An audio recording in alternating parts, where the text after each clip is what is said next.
New York City in 1873 was a place that never truly fell silent. From dawn until well past midnight, the city breathed noise. Iron wheels screeching along cobblestone streets, factory whistles cutting through the air, horses snorting and collapsing under heavy loads, dock workers shouting along the East River, and tenement walls so thin that strangers lived inside one another's conversations. Noise was not just background, it was proof of life. To speak was to exist. To be heard was to matter. And yet, in the middle of this relentless soundscape, there were people who stopped speaking. Not because they could not form words, but because something inside them had withdrawn. Some went quiet after loss. Others after violence. Some never spoke English to begin with. A few had never spoken much at all. In a city obsessed with progress, productivity, and constant motion, their silence felt unnatural, even dangerous. And by 1873, New York had a solution for people who did not fit its expectations. They were sent away. Behind brick walls and locked iron gates, along the edges of the city where polite society no longer looked, stood an asylum that treated silence not as grief, not as trauma, not as personality, but as disease. In its ledgers, silence had symptoms. It had causes. It demanded treatment. And for those admitted, quiet was no longer a refuge. It was an accusation. In the 19th century, America was racing forward faster than its understanding of the human mind could keep up. Medicine was advancing, but unevenly. Germ theory was still debated. Neuroscience was primitive. Psychiatry existed in a space between science and moral judgment. Doctors believed behavior revealed character, and character revealed health. If someone did not speak, they were not merely quiet, they were failing to participate in society itself. Silence, to Victorian sensibilities, was deeply unsettling. It could not be measured. It could not be interrogated easily. It did not reassure authority. In a world where sanity was defined by visible normalcy, working, socializing, responding, silence felt like resistance. Or worse, like contagion. New York's asylums were meant to be places of order amid chaos. Officially, they existed to heal. Unofficially, they existed to manage the inconvenient. The poor, the foreign, the traumatized, the mentally ill, and increasingly, the quiet, were removed from the streets and placed into institutions where their behavior could be corrected. Records from the era show admissions for refusal to speak, persistent muteness, and unnatural withdrawal. These phrases appear alongside diagnoses of madness, hysteria, and moral insanity, as if silence itself were proof of a fractured mind. Doctors wrote about quiet patients with unease. A screaming patient could be restrained. A violent one could be subdued. But a silent patient offered nothing to work with. No confession, no compliance, no reassurance that treatment was working. In the asylum's worldview, silence was not neutral. It was interpreted as stubbornness, defiance, or decay. A patient who would not speak was assumed to be hiding something: delusion, moral failure, or insanity lurking beneath the surface. The absence of words became evidence. Outside the asylum walls, the city was changing rapidly. Immigration surged. Languages collided. Thousands arrived speaking Irish, German, Italian, Yiddish, or nothing at all when fear closed their throats. Women endured domestic abuse with no legal protection. Children labored in factories until exhaustion hollowed them out. War veterans returned from conflicts carrying injuries no one could see and horrors no one wanted to hear. For many, silence was not illness. It was survival. But the institutions of the time did not see it that way. Silence disrupted systems built on classification and control. If a patient could not describe their pain, doctors described it for them. If a person would not speak, authority spoke louder. Inside the asylum, quiet was monitored obsessively. Notes were taken. Time was tracked. How long since the patient last spoke? Did they respond to questions? Did they whisper? Did they resist verbal instruction? Silence was charted like a fever, rising, falling, worsening. And the fear beneath it all was simple. If silence could not be broken, it might spread. If one person could withdraw from the social contract without consequence, others might follow. The asylum became a place not just to treat illness, but to enforce participation in society's expectations. What makes this story disturbing is not just what happened within those walls, but how logical it seemed at the time. Doctors believed they were helping.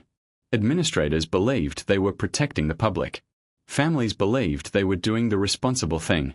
And the city believed that quiet people were problems best handled out of sight. Those admitted were rarely dangerous.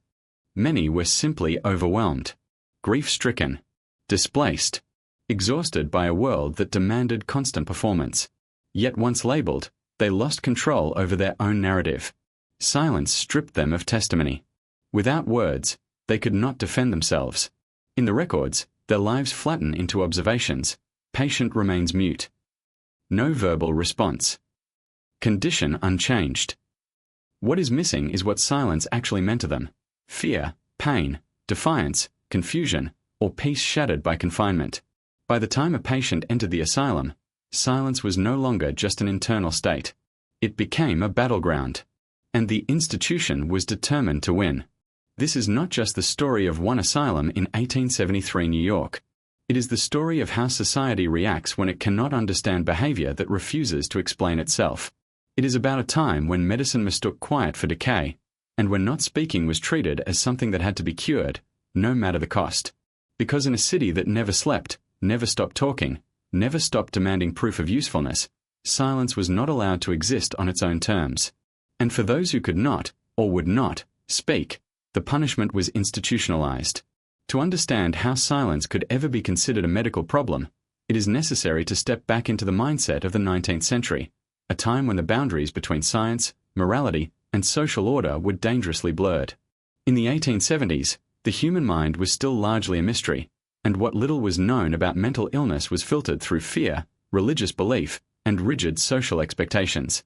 Doctors did not simply study behavior, they judged it. Psychiatry, as a formal discipline, was still in its infancy.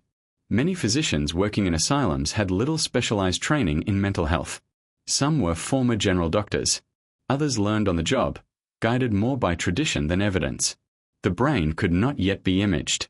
Neurochemistry was unknown. Concepts like trauma, depression, autism, or post-traumatic stress did not exist in any meaningful medical sense. When people behaved in ways that could not be easily explained, the default assumption was that something was morally or biologically wrong with them. Silence fit neatly into this framework of fear and misunderstanding. In Victorian society, speech was seen as an outward sign of rational thought. To speak coherently meant the mind was functioning. To converse politely meant one understood social rules.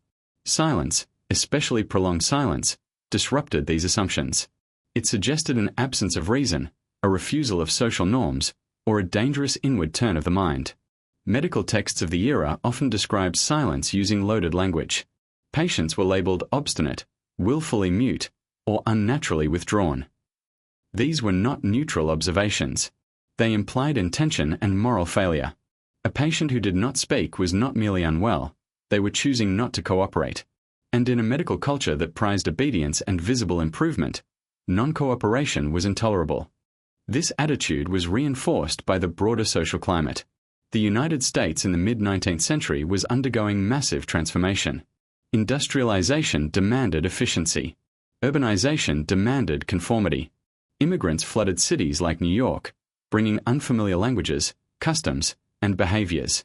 Social institutions responded by tightening their definitions of what normal looked like. Anyone who fell outside those definitions risked being labeled defective. Asylums emerged as symbols of progress. Reformers initially promoted them as humane alternatives to prisons and poorhouses.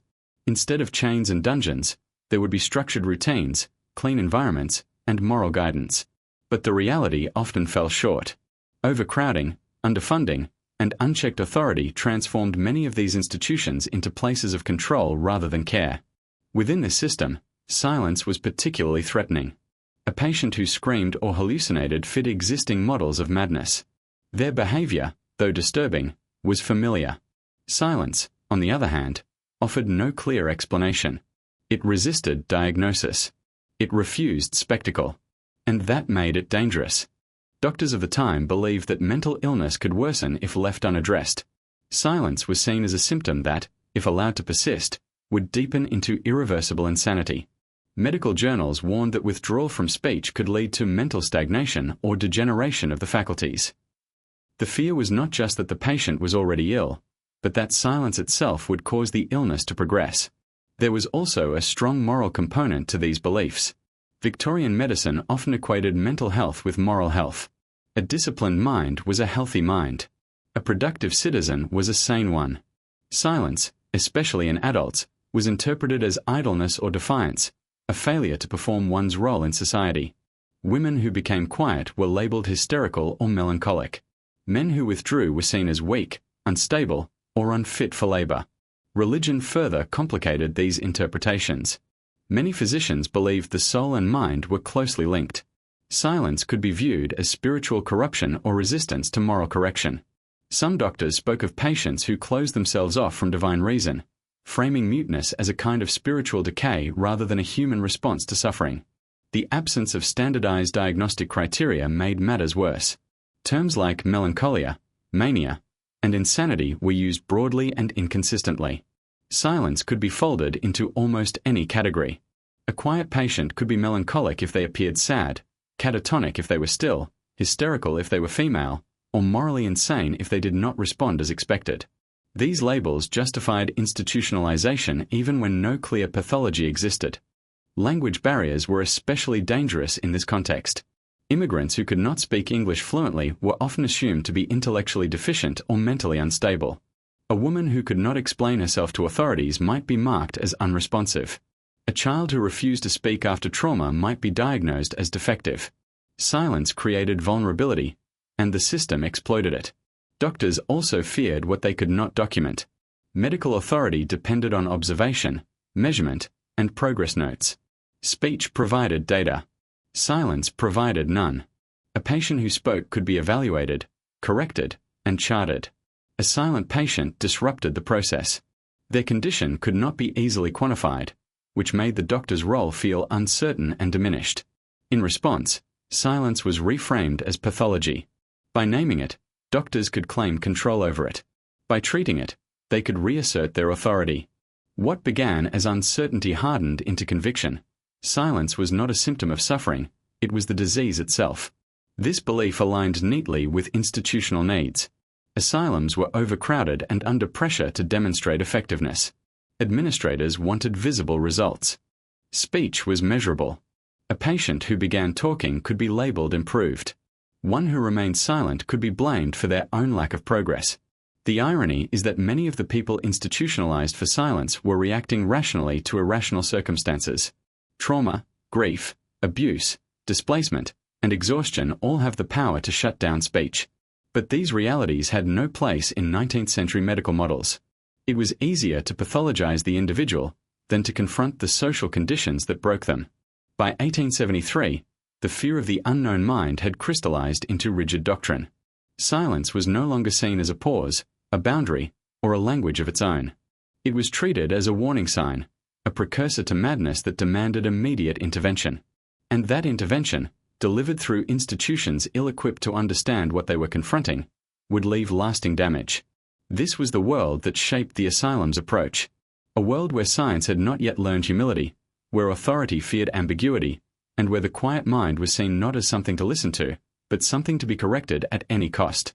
The asylum stood apart from the city, close enough to serve it, far enough to keep its contents out of sight. From the outside, it appeared imposing but orderly, a long stretch of brick walls, narrow windows set high enough to prevent escape, and iron gates that separated the inside world from the chaos beyond. To the public, it symbolized progress and responsibility, a place where disorder could be managed and corrected. To those brought through its doors, it marked the moment when their lives ceased to belong to them. The building itself was designed with intention. Every corridor, stairwell, and ward reflected the belief that environment could shape the mind. Long hallways forced patients into constant visibility. Windows were placed to allow light but deny distraction. Doors locked automatically behind staff, not patients. Silence echoed differently inside these walls, not as peace, but as surveillance. Quiet footsteps were noticed. Stillness was recorded. Nothing went unseen. Daily life in the asylum followed a strict routine. Bells marked waking hours, meals, labor periods, and sleep. Patients were expected to rise, dress, eat, and move on schedule. Those who complied were considered manageable. Those who did not were documented as difficult. And those who did not speak were watched most closely of all. The asylum operated on the belief that structure would restore order to broken minds. Work assignments were common. Men were sent to maintenance tasks, gardens, or workshops. Women were assigned laundry, sewing, or kitchen duties. These activities were not optional. Labor was seen as therapeutic, a way to force engagement with the world. Silence during work was tolerated only briefly. Prolonged muteness was interpreted as refusal. Staff kept meticulous records. Every behavior, or lack of it, was noted. Patient remained unresponsive during morning tasks. No verbal reply when addressed. Continues in mutism despite encouragement. These phrases appear repeatedly in surviving documentation. Silence was not just noticed, it was tracked like a symptom that refused to improve. The physical layout of the asylum reinforced control. Wards were separated by gender and perceived severity. Quiet patients were often placed in observation rooms where they could be watched continuously. Isolation rooms, sometimes euphemistically called quiet rooms, were used not to calm patients, but to break resistance. Here, silence was met with further deprivation. Fewer visitors, fewer privileges, fewer interactions. Sound inside the asylum carried a different meaning than it did outside. A scream drew attention but also action. A cry for help prompted restraint, sedation, or discipline. But silence lingered. It unsettled staff. It offered no cues. Nurses were trained to interpret it as danger, a sign that a patient was retreating deeper into illness or plotting defiance. Meals were communal and tightly controlled. Patients sat in rows, watched closely as they ate. Conversation was encouraged, sometimes forced. Those who did not speak were prompted repeatedly. Failure to respond could result in meals being shortened or removed. The message was clear. Participation was mandatory. Even rest was regulated. Sleeping patterns were monitored. A patient who lay awake silently was considered suspicious. A patient who slept too much was considered deteriorating. Silence during the night was recorded just as carefully as silence during the day. There was no moment when quiet went unnoticed. The asylum's architecture served another purpose: separation. Families rarely saw the interior. Visitors were limited, supervised, and brief. Many patients had no visitors at all. Immigrants without family, women abandoned by husbands, laborious without community. These individuals disappeared into the institution with little external accountability. Their silence made them easier to forget. For patients, the transition into asylum life was disorienting and often traumatic. Admission typically involved physical examinations, questioning, and observation. Those who could not or would not answer were labeled uncooperative from the start. A patient's first days were critical in shaping how they would be treated. Silence early on often sealed their fate. The asylum was not overtly chaotic. It functioned smoothly, efficiently, and with an air of professionalism. That was part of what made it so dangerous. Abuse was not random, it was procedural. Control was not violent by default, it was systematic. Silence did not provoke rage, it provoked intervention. Staff were trained to believe that every behavior had meaning. If a patient spoke, it meant progress. If they refused, it meant resistance. There was little room for neutrality. Silence could not simply exist. It had to be explained, categorized, and corrected. At the heart of the institution was the belief that the mind could be reshaped through external force. If the environment was controlled tightly enough, the patient would eventually conform. Speech, in this framework, was not just communication, it was compliance. A speaking patient acknowledged authority. A silent one challenged it. The walls of the asylum absorbed countless unheard stories. Patients who spoke languages no one else understood. Patients who had learned that speaking brought pain. Patients who had nothing left to say. Their silence filled the corridors in ways that noise never could. For the administrators, success was measured in numbers. How many patients improved? How many were discharged? How many became manageable? Silence complicated these metrics. It slowed progress. It resisted resolution. And so the institution responded by tightening control, increasing observation, and escalating intervention. Over time, the asylum became less a place of healing and more a place of normalization. Its purpose shifted subtly but decisively. It was no longer about understanding the patient's inner world. It was about restoring outward function. about making people fit back into society's expectations, or at least removing them from view. Within these walls, silence lost its ambiguity. It was stripped of context, meaning, and humanity. It became a problem to be solved. And for those trapped inside, the building itself seemed to conspire against them, pressing in, watching, waiting for words that might never come. This was the environment that shaped every interaction, every decision, every so-called treatment. A place where quiet was never neutral, where stillness was never safe, and where the absence of speech was enough to define a life as broken. The people who arrived at the asylum did not come from a single background, and they did not share a single story. What bound them together was not madness in the dramatic sense that popular imagination preferred, but the simple fact that they did not speak in ways the world expected them to. Silence, in all its forms, became the common thread that pulled them through the institution's gates. Many were immigrants who had arrived in New York chasing opportunity and found only exhaustion, fear, and isolation. They came from Ireland, Germany, Italy, Eastern Europe, and countless villages whose names never appeared in official records. Some spoke little or no English. Others spoke fluently but froze when confronted by authority. In police stations, charity hospitals, and courtrooms, hesitation was treated as suspicion.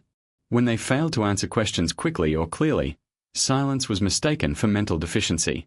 A pause became proof of instability. From there, institutionalization was often swift. Women made up a significant portion of the silent patients. In Victorian society, women were expected to be expressive, emotional, and verbally responsive, but only within narrow boundaries. A woman who withdrew after childbirth, abuse, or loss was often labeled melancholic or hysterical. If she refused to speak about her suffering, doctors assumed the problem lay not in her circumstances, but in her mind. Silence was seen as repression, and repression was considered dangerous. Some women arrived at the asylum after years of domestic violence. Speaking had only ever brought more harm. Silence had become protection. But within the institution, that same silence was reframed as pathology. Case notes describe women who would not answer her husband or refuse to acknowledge her condition. These phrases ignore the reality that for many, quiet was the only control they had left. Children were not spared. Young patients who stopped speaking after accidents, deaths in the family, or factory injuries were often labeled defective or backward. Childhood trauma was not recognized as such. A child who did not speak was considered broken, not wounded. Silence in a child provoked particular alarm, as it suggested a failure of development. Instead of care, these children were subjected to observation and correction. Men, especially laborious, were admitted after workplace injuries, economic collapse, or war service. A man who could not articulate his distress was seen as weak or unfit. Silence contradicted ideals of masculinity built on productivity and resilience. Veterans who returned withdrawn and unresponsive were often dismissed as unstable rather than traumatized. Their quiet was interpreted as refusal to rejoin society, rather than evidence of experiences too heavy to name. The poor were disproportionately represented. Poverty itself was treated as a moral failure, and silence compounded that judgment. A well-dressed man who spoke little might be considered reserved. A poor man who did the same was considered suspect. Without advocates or influence, the silent poor had little protection from institutional decisions made on their behalf. Race also played a role, though it was often obscured in official records. Black patients, when admitted, were frequently labeled with vague diagnoses that framed silence as primitiveness or deficiency. Their voices, already marginalized outside the asylum, carried even less weight within it. Silence reinforced existing prejudices, making them easier to dismiss and contain. There were also those who had always been quiet. People who today might be recognized as neurodivergent, individuals on the autism spectrum, those with selective mutism, or those uncomfortable with social interaction. In the 19th century, such differences were not understood. A person who did not engage verbally was seen as abnormal, defective, or dangerous. Silence was not a trait, it was a flaw demanding correction. Trauma threaded through nearly every story. Grief after the loss of a child. Shock after witnessing industrial accidents. Fear carried across oceans. Yet none of this appeared in diagnostic labels. The asylum did not ask what had happened to these people. It asked only why they would not speak. Once admitted, individual identities began to dissolve. Patients became case numbers. Their histories were condensed into brief summaries written by others. A woman who had lost 3 children became female, age 32, mute. A factory worker crushed by machinery became male, age 41, unresponsive. Silence flattened complexity. It made lives easier to categorize and harder to remember. Families often played a role in admissions, sometimes reluctantly, sometimes out of desperation. Caring for a silent relative in a crowded tenement was nearly impossible. Social services and physicians framed the asylum as a solution. Once inside, families had little say. Silence from the patient meant there was no counter-narrative, no testimony to challenge the institution's interpretation. Not all silent patients were entirely mute. Some whispered. Some wrote. Some spoke only in their native language. But these forms of communication were often dismissed. Writing was seen as avoidance. Foreign languages were treated as barriers rather than bridges. If speech did not conform to expectations, it was considered absent altogether. What frightened authorities most was unpredictability. A silent patient could not be easily assessed for danger or improvement. They could not reassure staff that they understood instructions. Silence created uncertainty, and uncertainty bred fear. In a system built on control, fear justified intervention. Over time, silence became self-reinforcing. Patients who arrived quiet were met with suspicion. Suspicion led to stricter observation. Stricter observation led to increased pressure. Increased pressure deepened withdrawal. What began as quiet turned into enforced muteness, shaped by an environment that punished non-response. The tragedy lies in how ordinary these people were. They were not monsters. They were not mysteries by nature. They were individuals responding to circumstances with the only tool available to them, withdrawal. Yet the institution refused to see silence as communication. It saw only absence. In the asylum's records, these patients rarely speak for themselves. Their voices survive only through the words of those who control them. Silence, once a personal boundary, became the reason their autonomy was stripped away. They were institutionalized not because they posed a threat, but because they disrupted expectations. Because they could not perform normalcy on command. Because they made others uncomfortable. And in a society that feared what it could not understand, that was enough. These were the patients without voices, not because they lacked them, but because no one was willing to listen. By the time a patient's silence was formally recorded, it had already been transformed from a human behavior into a medical problem. The language used to describe it was precise, authoritative, and deeply misleading. Doctors did not write that a patient was grieving, frightened, or overwhelmed. They wrote that the patient was mute, willfully unresponsive, or suffering from a pathological withdrawal of speech. In these words, silence became something broken inside the body, not something shaped by experience. 19th century medicine relied heavily on classification. To name a condition was to assert control over it. Silence, because it resisted easy explanation, was folded into a growing list of loosely defined mental disorders. Melancholia was one of the most common labels. It described a broad range of behaviors, from sadness to lethargy to withdrawal, and silence fit comfortably within it. A patient who did not speak was assumed to be lost in inward despair, even if no other signs supported that conclusion. Another diagnosis frequently applied was catatonia, though the term was poorly understood at the time.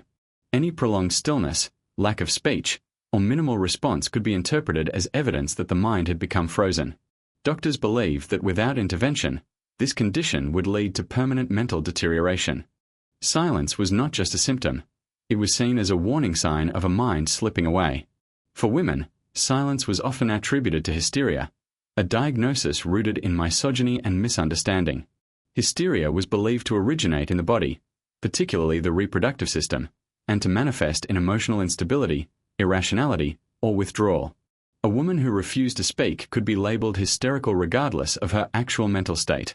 Her silence was interpreted as repression, manipulation, or emotional excess turned inward. There was also the concept of moral insanity, a diagnosis that blurred the line between illness and character flaw. Patients under this label were believed to understand right from wrong but lacked the moral will to behave properly.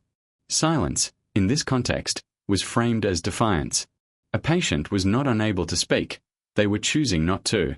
This belief justified punitive treatment under the guise of therapy. Medical journals of the era revealed deep anxiety about the implications of silence. Physicians wrote that speech was evidence of rational thought, and without it, the mind risked stagnation. Silence was said to interrupt the natural flow of ideas, causing mental decay. Some doctors believed that thoughts left unspoken would turn inward and poison the mind, leading to delusions or permanent insanity.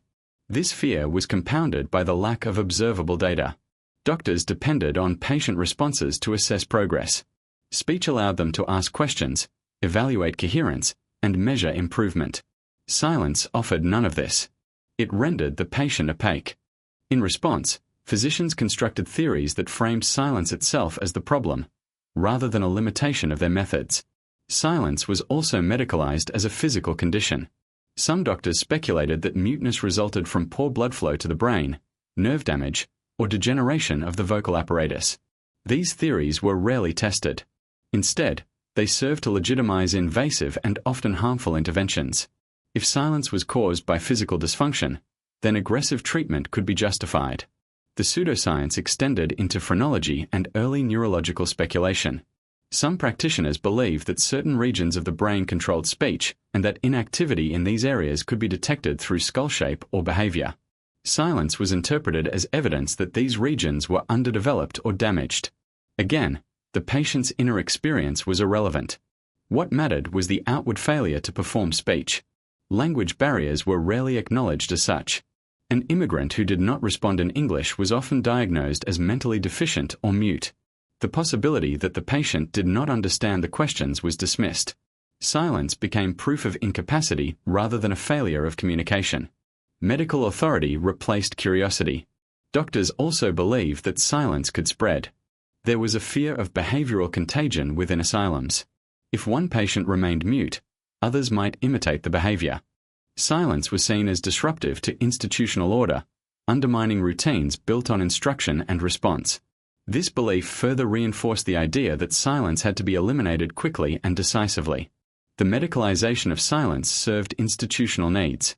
Asylums were under pressure to demonstrate effectiveness. A patient who began speaking could be labeled cured or improved. A patient who remained silent could be blamed for resisting treatment. The framework absolved the institution of responsibility. Failure was reframed as patient noncompliance. There was little interest in exploring why a patient had gone silent in the first place. Trauma, grief, abuse, and fear were not considered medical causes worth investigating. Instead, silence was abstracted into a symptom detached from context. This allowed doctors to treat the behavior without confronting the social conditions that produced it. In many cases, silence was described as dangerous because it concealed inner thoughts. A patient who did not speak could not reassure staff that they were sane, cooperative, or harmless. Silence was interpreted as secrecy. Doctors feared what they could not access. In this way, silence became threatening not because of what it was, but because of what it hid. The language of diagnosis stripped patients of agency. Words like refusal and obstinacy suggested intentional defiance. Silence was no longer a response. It was an act of rebellion against medical authority. This framing justified coercive treatment. After all, if a patient was choosing silence, then force could be framed as corrective rather than abusive. Over time, these beliefs hardened into doctrine. Silence was no longer debated. It was assumed. Medical students learned to see muteness as pathology. Nurses were trained to report it as deterioration. Administrators cited it as evidence of institutional necessity. What began as uncertainty evolved into certainty built on repetition rather than proof. The tragedy of this pseudoscience lies in how confidently it was applied. Doctors believed they were acting in the patient's best interest.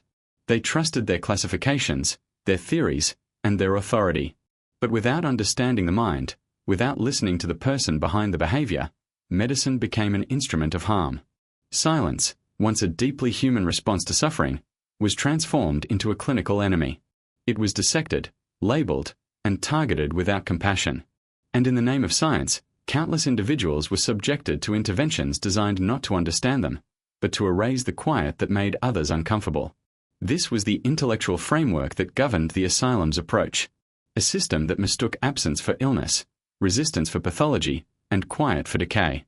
And once silence was defined as disease, anything done to eliminate it could be justified as treatment. Once silence had been labelled a disease, the next step followed naturally. It had to be treated. And in the 19th century asylum, treatment rarely meant comfort, understanding, or patience. It meant intervention, forceful, deliberate, and relentless. The goal was not to listen, but to provoke speech by any means necessary. Quiet was no longer tolerated as a state of being. It was something to be broken. Doctors believed that if speech could be forced out of the patient, the mind would follow. Words were seen as proof of recovery. The absence of words was proof of failure. This belief shaped every method used within the asylum's walls. Treatment plans were not tailored to individual histories or circumstances. They were standardized responses to a single perceived problem: muteness.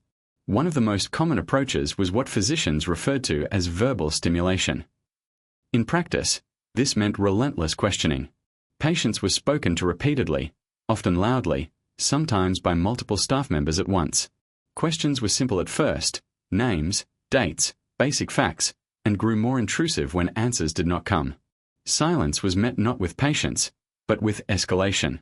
The assumption was that speech existed beneath the surface and merely needed to be forced into the open.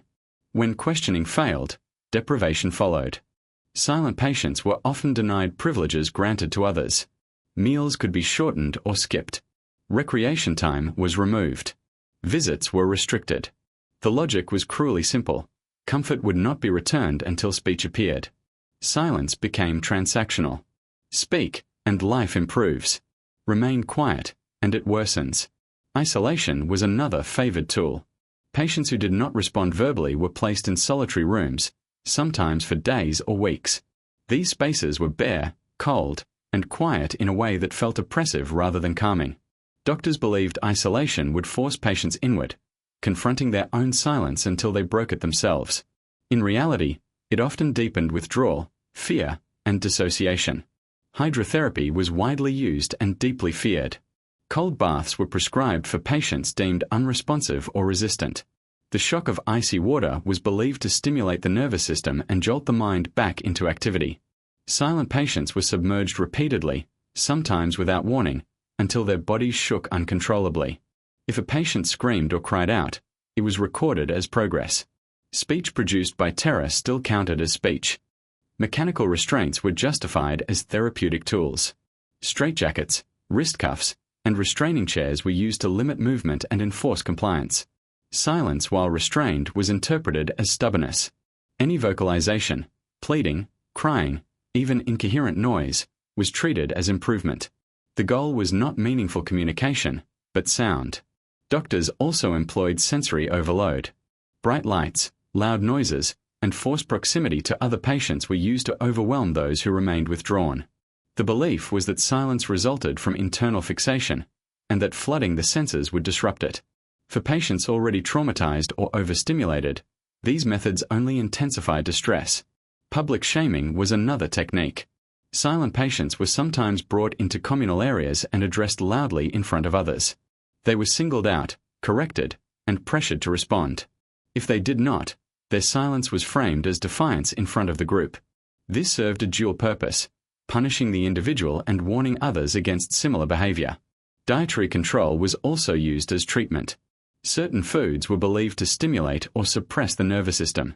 Patients who did not speak might be given bland, minimal meals, while those who showed verbal response were rewarded with better portions. Hunger became another lever to pull in the effort to extract speech. Writing was discouraged. Some silent patients attempted to communicate through notes or gestures. These efforts were often dismissed or actively prevented. Doctors believed that alternative forms of communication allowed patients to avoid speech and reinforce the pathology. Writing was seen as resistance masquerading as cooperation. True recovery, they insisted, required spoken words. The most disturbing aspect of these treatments was how normalized they were. Staff did not view them as cruel. They were taught that silence was dangerous, and that force was necessary to prevent permanent mental collapse. Nurses recorded their actions with clinical detachment. Patients subjected to cold bath after continued mutism. Isolation extended due to lack of verbal response. These were routine entries, not exceptional ones. For many patients, the pressure to speak became overwhelming. Some eventually broke their silence, not because they were healed, but because they were desperate. Their first words were often cries, incoherent phrases, or fragmented responses. These were celebrated as success. The content did not matter. Only the fact that sound emerged from the mouth. Others resisted longer. For them, treatment intensified. Silence was met with longer isolation, harsher baths, stricter deprivation. The institution interpreted persistence as proof that more force was required. At no point did the system pause to ask whether the treatment itself was causing harm. In some cases, silence became permanent. Patients retreated further inward, shutting down emotionally and physically. They ate less, moved less, responded less. Their bodies weakened. Their minds fractured under constant pressure. When death followed, it was attributed to the underlying illness, not the treatment designed to cure it. What makes these practices especially chilling is how they inverted compassion. Behaviors we now recognize as signs of trauma were treated as defiance. Withdrawal was punished. Quiet suffering was met with suspicion. The asylum demanded performance, not healing. Doctors believed they were racing against time. They feared that if silence persisted too long, it would become irreversible. This sense of urgency justified extreme measures. Better to shock the patient into speech, they reasoned, than to allow the mind to decay quietly. The harm caused by treatment was considered acceptable collateral damage. In reality, many patients likely would have spoken again given safety, trust, and time. Instead, they were subjected to environments that made speech dangerous. When words finally came, they were often shaped by fear rather than recovery. The treatments used to cure silence reveal a deeper truth about the asylum's purpose. It was not built to understand human suffering. It was built to enforce norms. Speech was not valued as expression, but as obedience.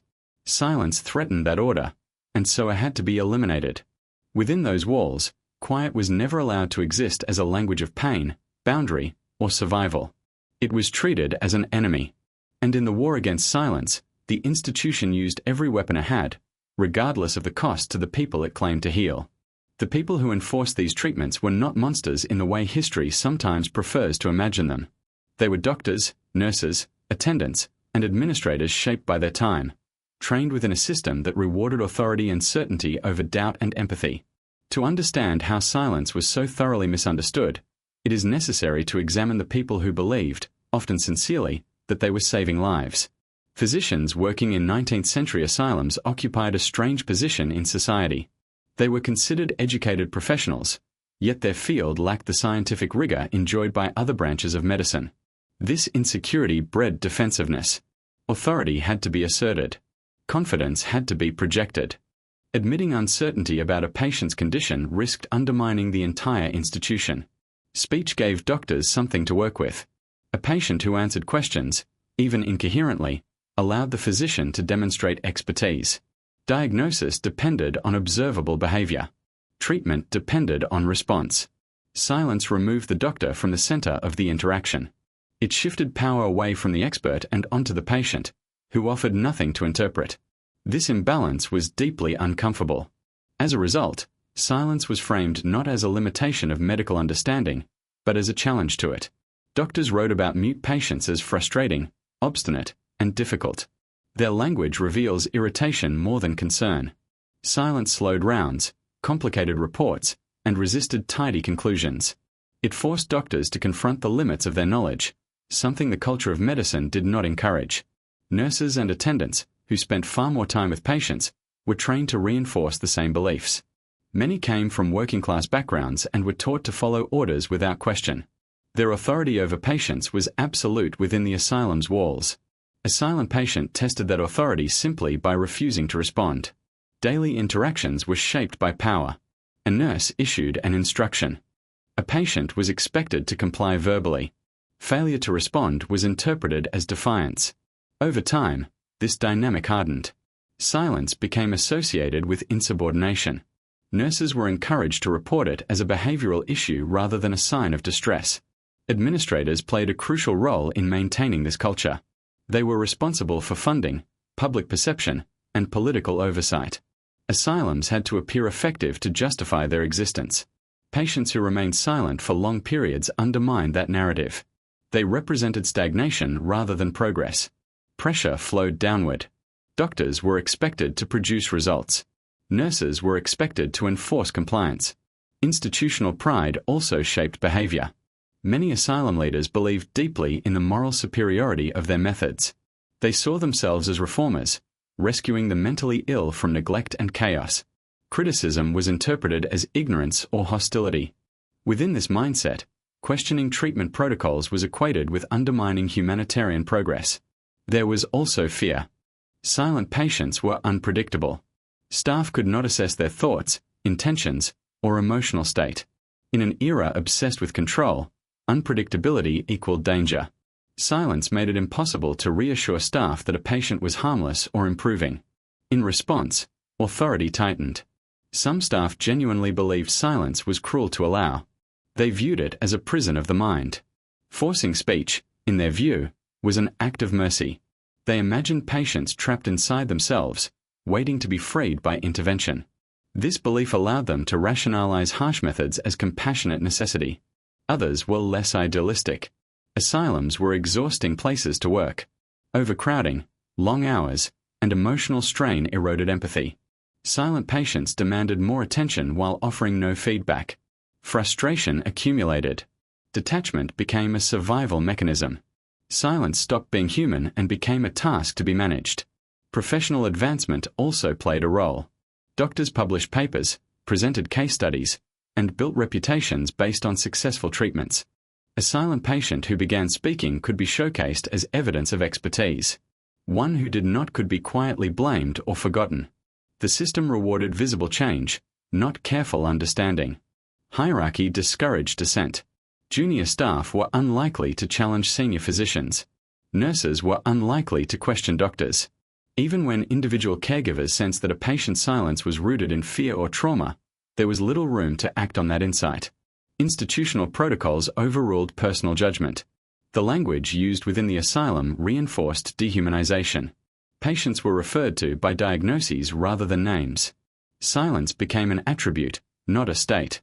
A person was no longer grieving or withdrawn. They were the mute patient. This abstraction made it easier to justify coercion. Importantly, not all staff were comfortable with what they saw. Letters, diaries, and later testimonies suggest moments of doubt. Some nurses described feeling uneasy when silence was met with punishment. Some doctors acknowledged that certain patients did not improve despite increasingly aggressive treatment. But these doubts rarely translated into change. The institution's momentum was too strong. The belief in progress was seductive. Each generation of physicians assumed they were more enlightened than the last. They believed that harsh methods, though unpleasant, were temporary necessities on the path to better understanding.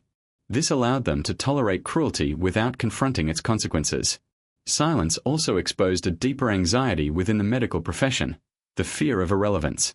If a patient could remain silent and unchanged despite treatment, what did that say about the doctor's power? Rather than accept that some aspects of the human mind could not be controlled, medicine chose to escalate. The staff did not see themselves as villains. They saw themselves as guardians of order, defenders of sanity, and agents of progress. The system rewarded compliance, certainty, and results. It punished hesitation and doubt. Within that system, silence became intolerable. This does not absolve them of responsibility. Understanding context explains behavior, but it does not erase harm.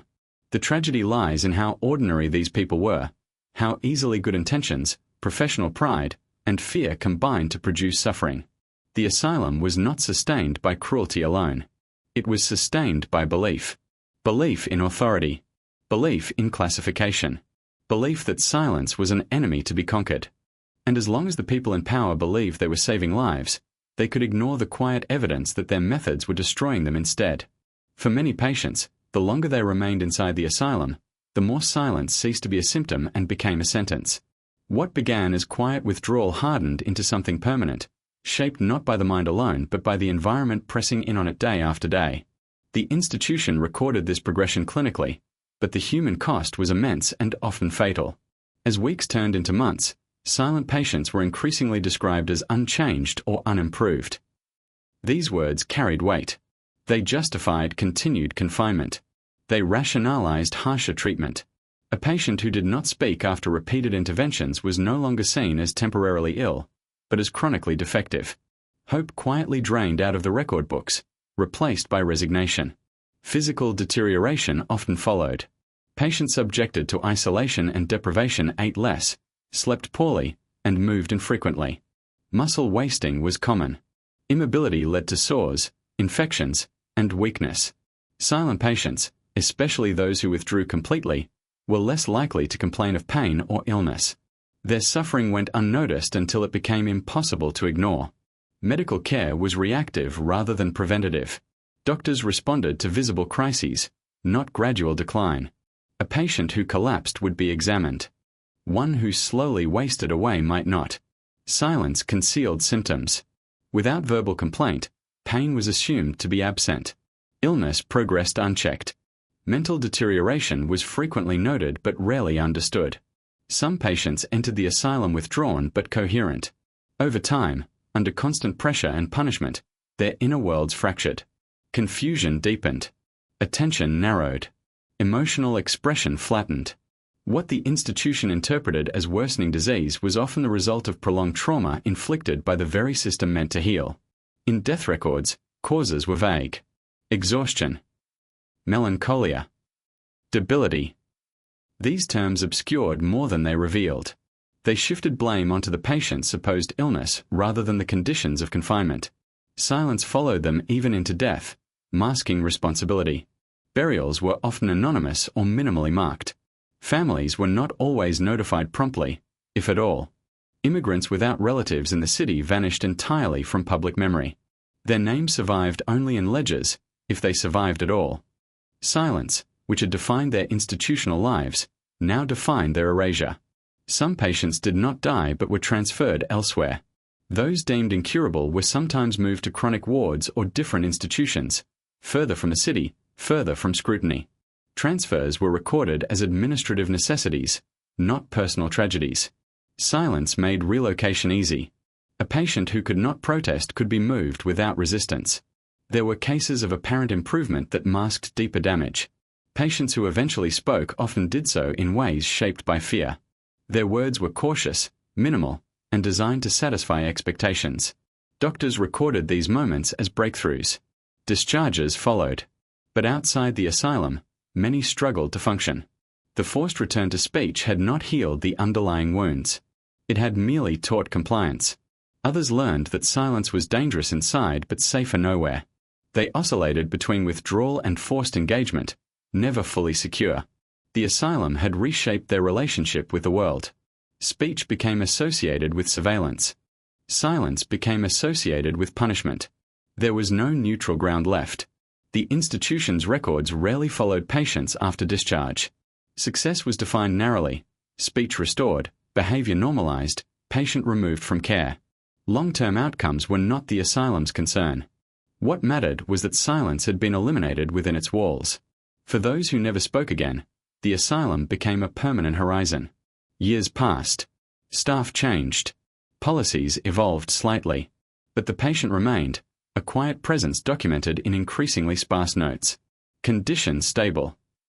No change. Stability, in this context, meant stagnation.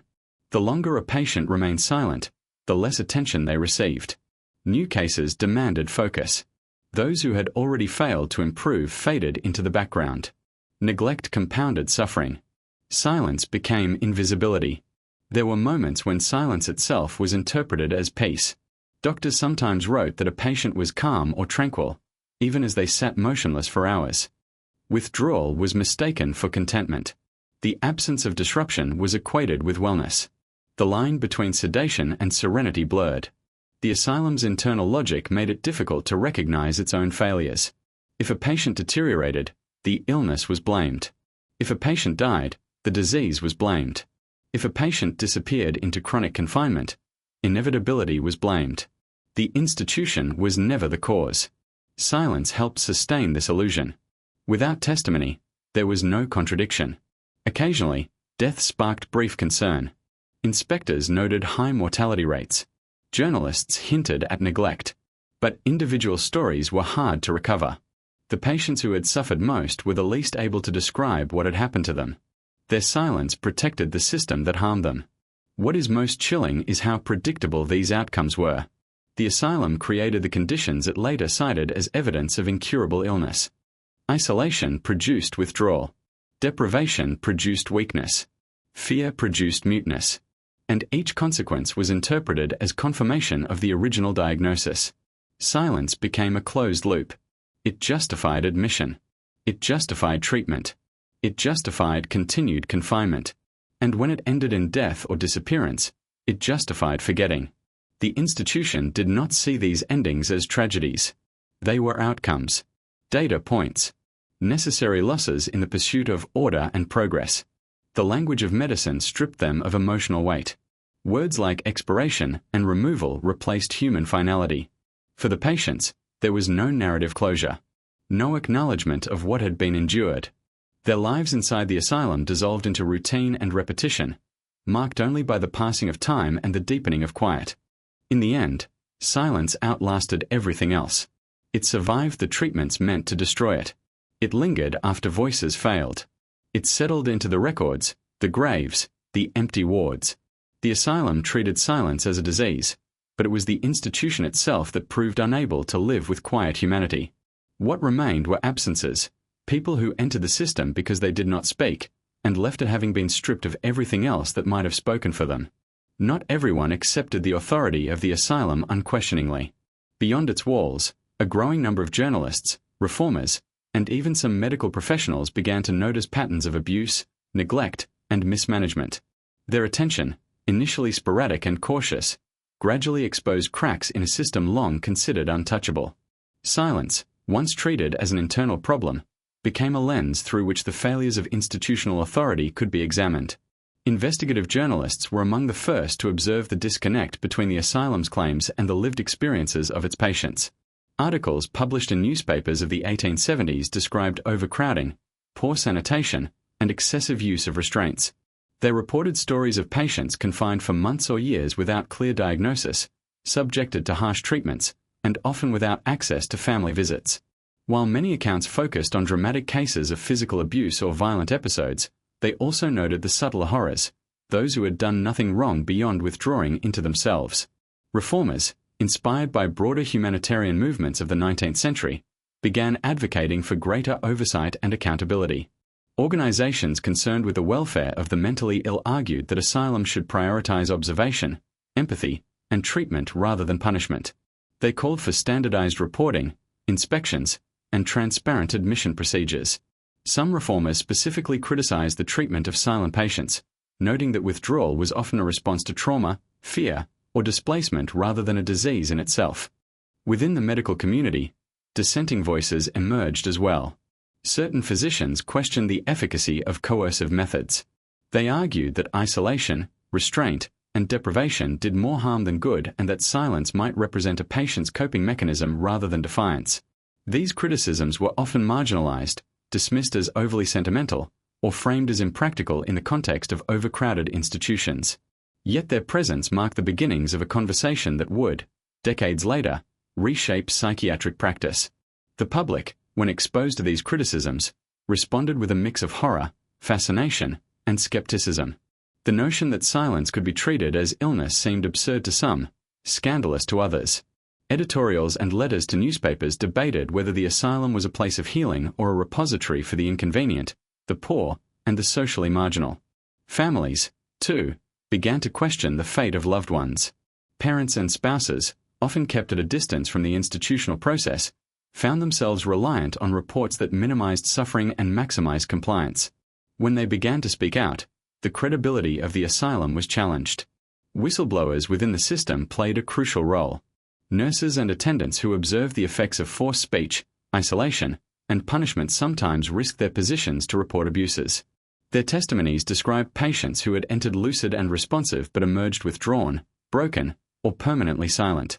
They detailed methods intended to provoke speech that instead produced terror, confusion, and trauma. These internal accounts, when shared with reformers or journalists, helped to contextualize the statistics and records that otherwise painted a clinical, detached picture.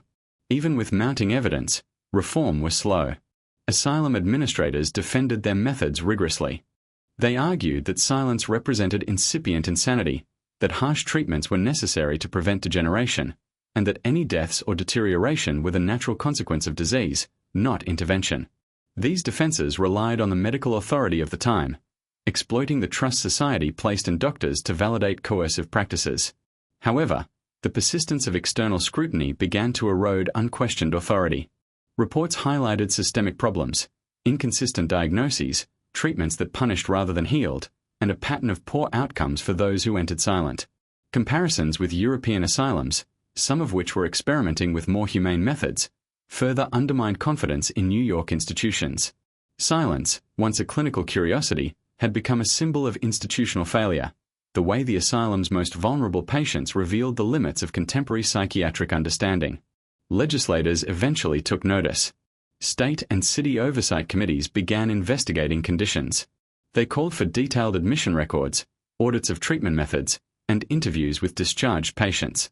While bureaucratic and slow, these measures represented an acknowledgement that silence could not be treated in isolation from the social and institutional structures that defined it. The asylum, for the first time, faced accountability. Even as reforms began, the legacy of prior practices remained. Many former patients returned to their communities with lasting trauma.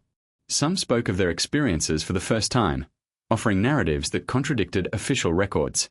Their stories illuminated the human consequences of labeling silence as pathology.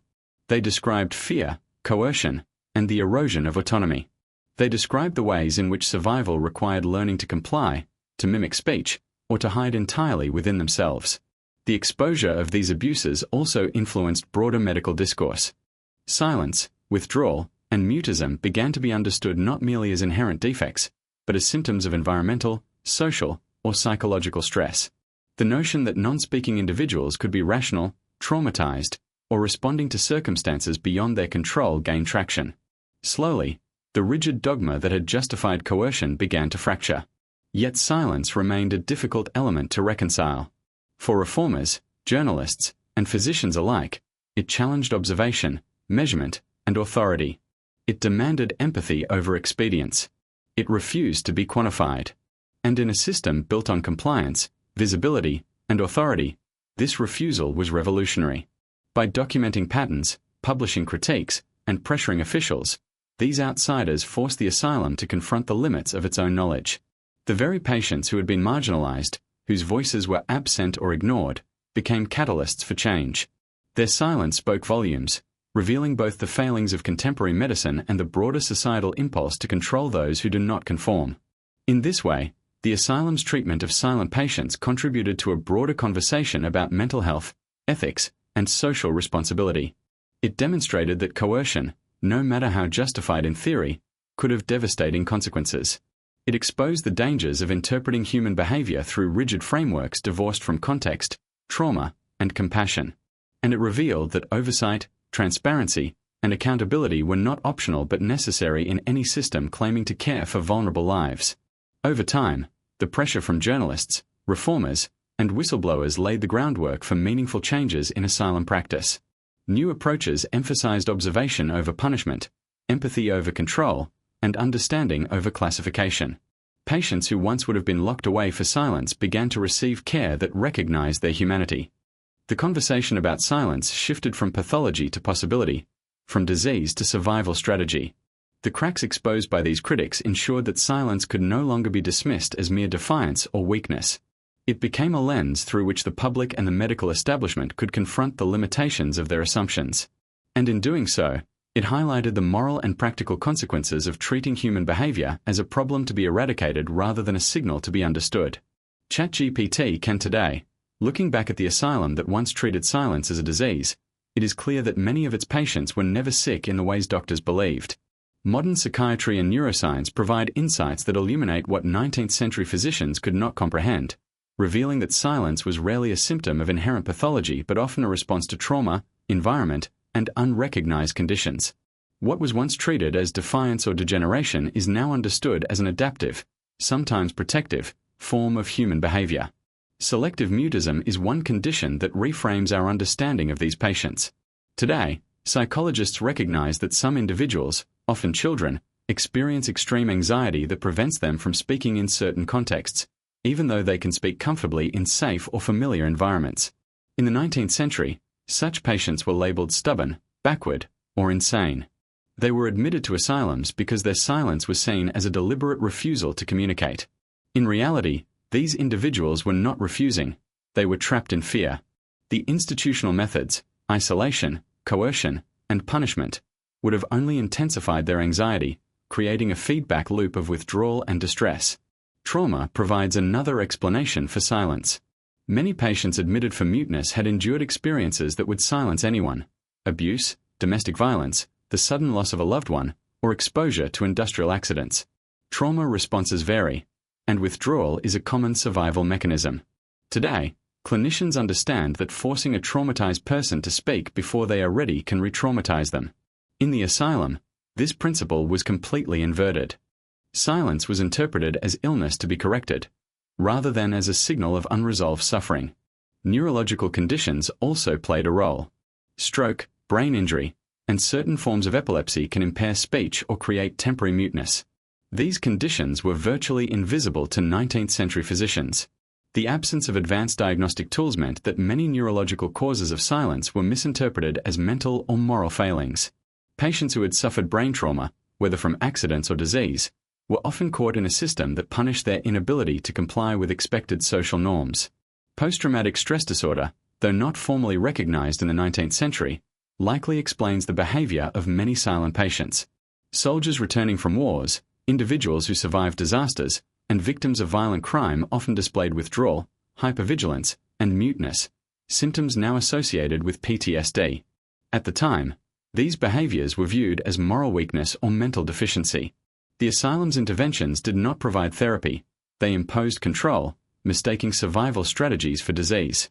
Developmental and cognitive differences also help explain prolonged silence. Autism spectrum conditions, which affect communication, social interaction, and sensory processing, were entirely unrecognized in the 19th century. A patient who did not speak socially or had difficulty responding to instructions might have been institutionalized for life.